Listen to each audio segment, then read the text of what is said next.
Okay, so George just posed this question about, there's these different populations in space for North America where we have these, 1.7 granitoids, 1.4, 1.1, some older stuff.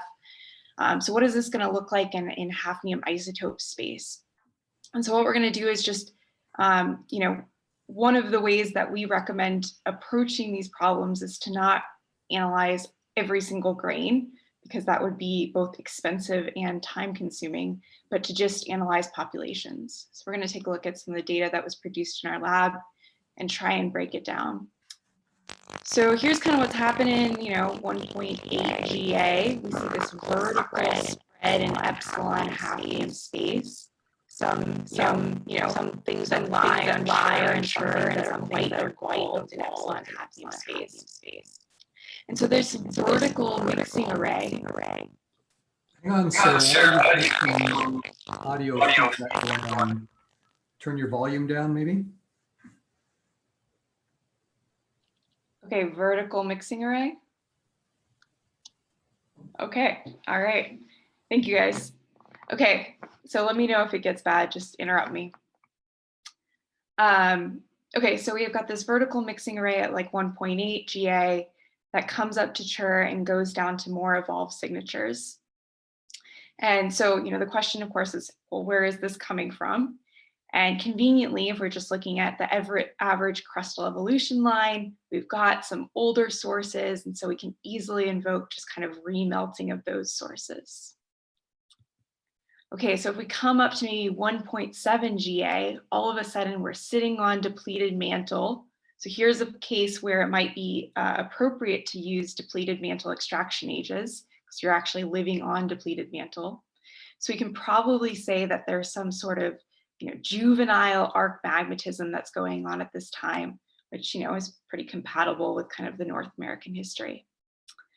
Okay, so I was hoping to get this going in a quiz, but I wasn't able to get onto the polling earlier. So the question for you guys is, what's going on here? So 1.4 GA, we're sitting at like, epsilon hafnium of about +5. What are we doing here? Are we creating new juvenile crust? Are we remelting old crust? If we're remelting old crust, what's melting? So go ahead and hop on chat, and hopefully George or Kurt can read off some answers. Yeah, let's see if we can get everybody chatting away here. Let's everybody jump in. The question is, how did you end up here? You're at +5. You're kind of in the middle of hafnium epsilon space. How did you end up there? This is your data set. All right. Starting to get some everybody jumping in. Yeah. Why don't you read them off, George? Let's get a few more people jumping in. I think we have some experts in the audience here. They nailed it right on the get-go. The ringers. Yeah.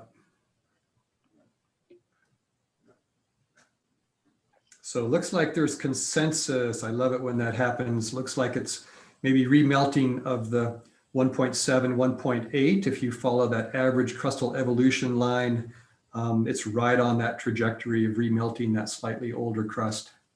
Yep, so if you just melt these guys, you're gonna plop right down to here following this average crustal evolution line. Okay, so the next population is, of course, the Grenville population. And again, we get this big vertical spread. And the question here is melting these guys, these kind of older crust, is that sufficient to generate the spread that we see here?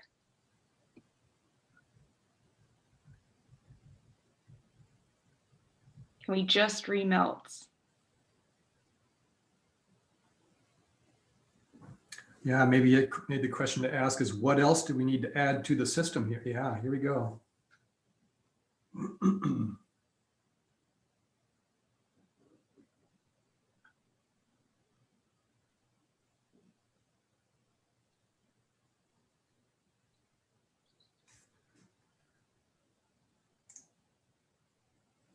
So notice that there's some populations that are living up here.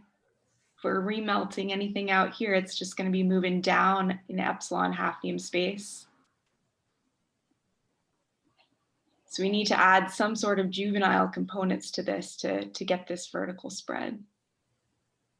but a lot of it's just remelting old crust.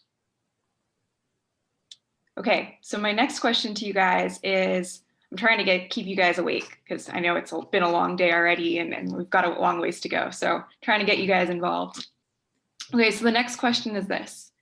We know that a lot of times when we see these hafnium isotopic data sets, people get excited when they see what we call isotopic pull downs or excursions towards more negative, more evolved values. So what are some of the processes that might spur an isotopic pull down? What might drive an isotopic pull down?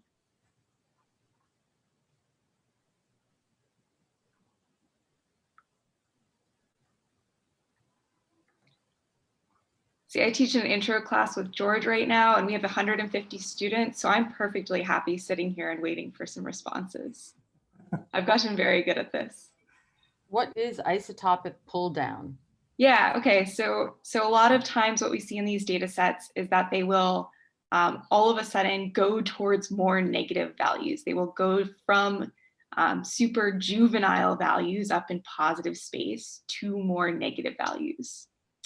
And so the question is, how do you drive that? How do you make something that is juvenile crust all of a sudden become more evolved crust or more negative isotopic values?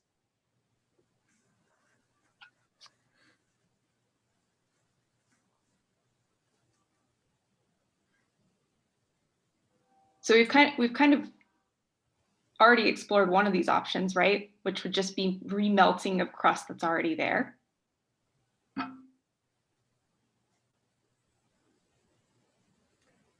Jeff is offering a scary possibility that maybe it's a bad mass bias correction. Oh, that's terrifying. Yeah, let's hope that's not the case. Oh man. All right. Do we have any other options, or should I just jump to my kind of interpretations? Oh, we have a good idea. I'm not sure if Sarah can see the chat, so I'll just read off. Assimilation of older crust. Christian is offering that possibility. Yeah, absolutely. So assimilation of older crust, remelting of older crust, absolutely.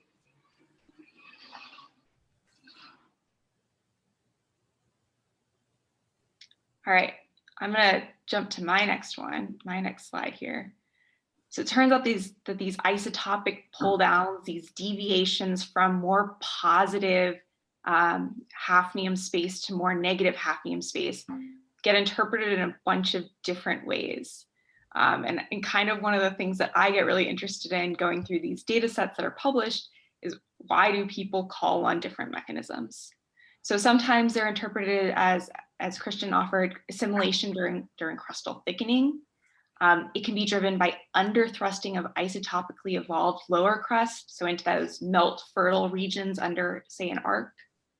The inboard migration of a arc into a more evolved crust, and that could be a thicker crust or an older crust, or just these vertical mixing arrays that we've already seen. So I'm going to kind of show you examples of each one and try to tune your eye to why people are invoking different mechanisms. Okay, so here's an example from Southeast Australia. This is a really cool example to me. So what they see here is along this margin from roughly 500 MA to 250 MA, they see these strong oscillations in kind of hafnium space. So, you know, at 400 and I don't know, 30 MA, they see this, what we would call an isotopic pull down. And then gradually from 440 up to 350, we see an isotopic pull up. And so the way that they interpret this data set is that these periods, these isotopic pull downs, which are also marked by a change in melt composition, mark periods of crustal thickening. And then these periods where things go towards more juvenile compositions represent periods of crustal thinning. So this is a really interesting data set that was put out by Jay Chapman in 2017. He has a follow-up paper in geology with Mihai. And what he does in this paper is he looks at isotopic trends along convergent margins. And the question here isn't through time, but is rather a spatial issue. And what he shows is that many of these apparent isotopic pull downs, these trends towards more negative isotopic values, actually are spatially controlled, such that outboard near let's say near a trench, for example, at a subduction zone, you tend to get these more positive isotopic values. And as you move inboard into a continent, you tend to get more negative values. And the way that they interpret this is essentially just, and they basically show that this has more or less nothing to do with the age of the magmatism and is entirely controlled by kind of these spatial distributions. And so the argument that they make in this paper is that that it's a spatial control on isotopic compositions, and they offer kind of two different mechanisms to explain that. One is that as you get closer to a margin, you tend to have younger crust there, which makes sense. We build margins out towards the active margin. The other option they offer is that as you get closer towards the trench, you have thinner crust. And so this would cause that same kind of trend towards more isotopically evolved signatures inboard of the trench.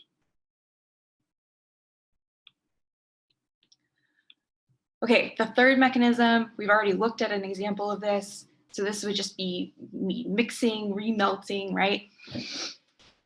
And this is an example from the anti-atlas. They're looking at it for provenance results. But we see this vertical mixing array at 600 MA.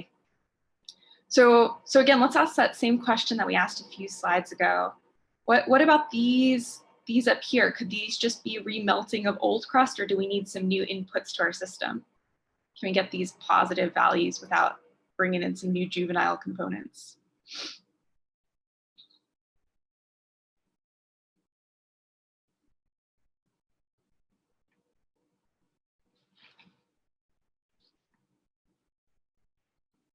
I see need new. Huh? Need new. Yeah. Juvenile dash. Is the juvenile dash line new crust?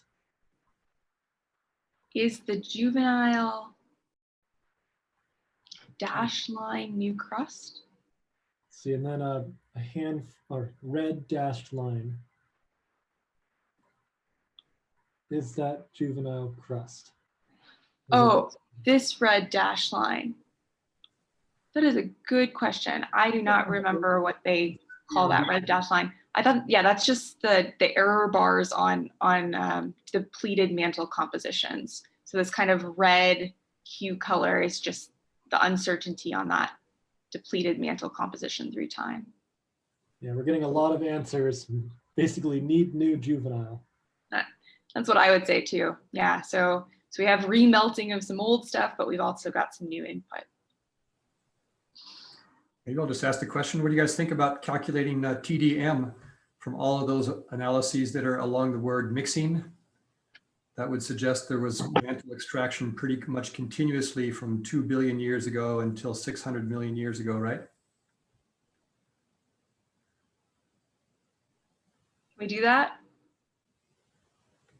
Just make a histogram of it and call it a day?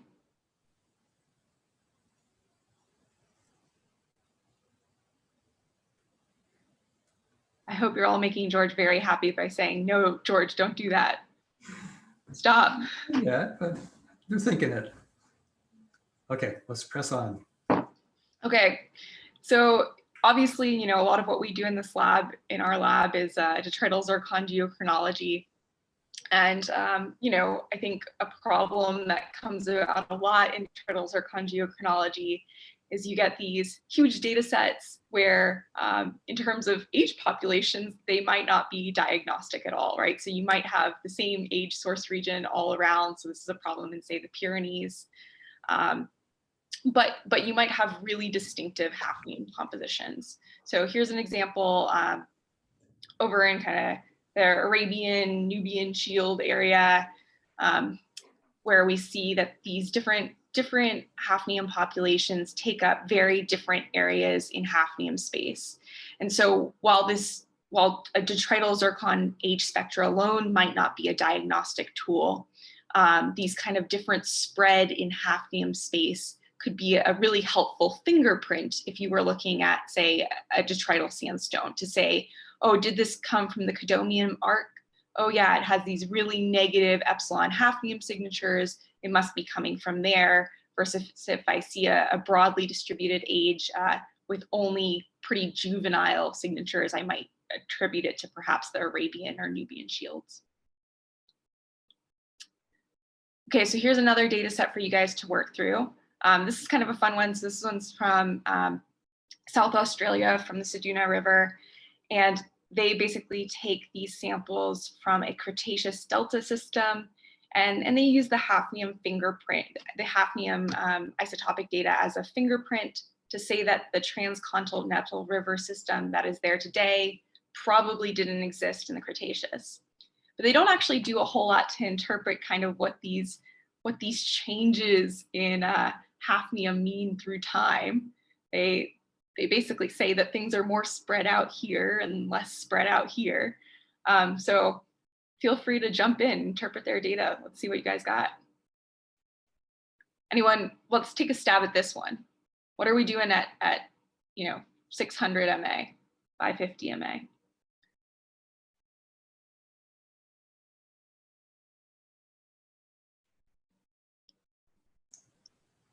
Looks like we have a collision suggestion. Sure. Yeah, so we've got definitely an isotopic pull down, some remelting of existing crust. So I guess one of the things that I think is really important with these data sets, and something that I've done a lot of when I do my hafnium data, is trying to reconstruct where the arc is through time. Because if you go back to kind of the different options that we have for driving these pull downs, arc position might actually help you kind of narrow in on what's going on. Okay, any other thoughts on this one? What are we doing here? Are we going up towards more positive values? Looks like we have a good suggestion, collision, then extension. Yeah, sure, I like it. We need something to pull us down towards more evolved signatures and something to pull us back up. Okay, so here's an example from the Tian Shan, where they basically take their hafnium data, they pull it back to depleted mantle, they make these sweet PDPs that show the depleted mantle extraction age. What do you guys think about this? Viable?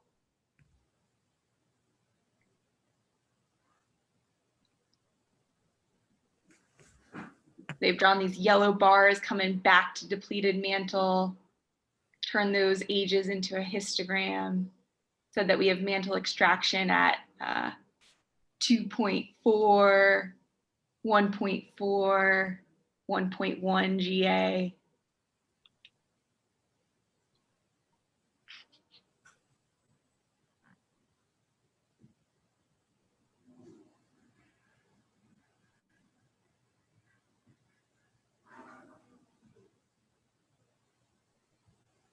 So what did George say early in the course? Do we have one stage melting? Can we just calculate depleted mantle extraction ages based on hafnium if it's not on the depleted mantle?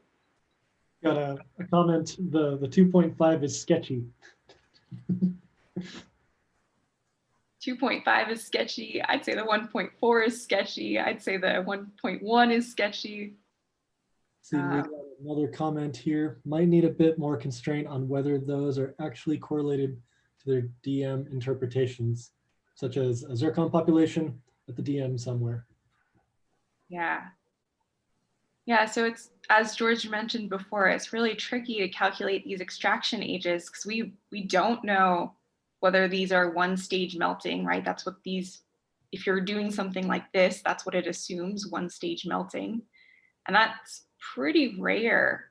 So perhaps, if you're going to calculate depleted or extraction ages, do so cautiously. This would be a pretty bold interpretation. George, anything to add here? Nope, looks good. Okay, So I don't want to hold this up too much. I know we're already 10 minutes over time. So with that in mind, make sure when you're doing these hafnium data sets, as George has mentioned, it's a really hard measurement to make. You need to make sure that you're going to a lab that makes these corrections appropriately and that uses standards that explore the variability in ytterbium and lutetium space. We always, in our lab, mount our standards with our unknown. We've already talked about kind of fractionation that you get across the tray if you mount them separately. Visit the lab, generate your own data, go to a lab with an existing methods paper. This is a kind of, suggestion from us, which is don't analyze all of your grains. For example, split stream, you're going to be getting too much data. You're going to lose some efficiency there because you are rate limited by the lutetium hafnium analysis, which is a much slower analysis. Don't calculate depleted mantle model ages, and if you do, interpret them cautiously. And have folks at the lab check your data, make sure you're not doing anything too wonky. Yeah, so that's what I have for applications of hafnium. I know it's a little weird to talk about those different options for isotopic pull downs, but I think it's important to recognize, like, seeing these papers that are coming out, they almost always invoke one mechanism, and there's a bunch of different things that can cause that kind of change in hafnium isotopes. Okay, any questions for hafnium isotopes, or should we hand it over to Kurt to do some fun plotting?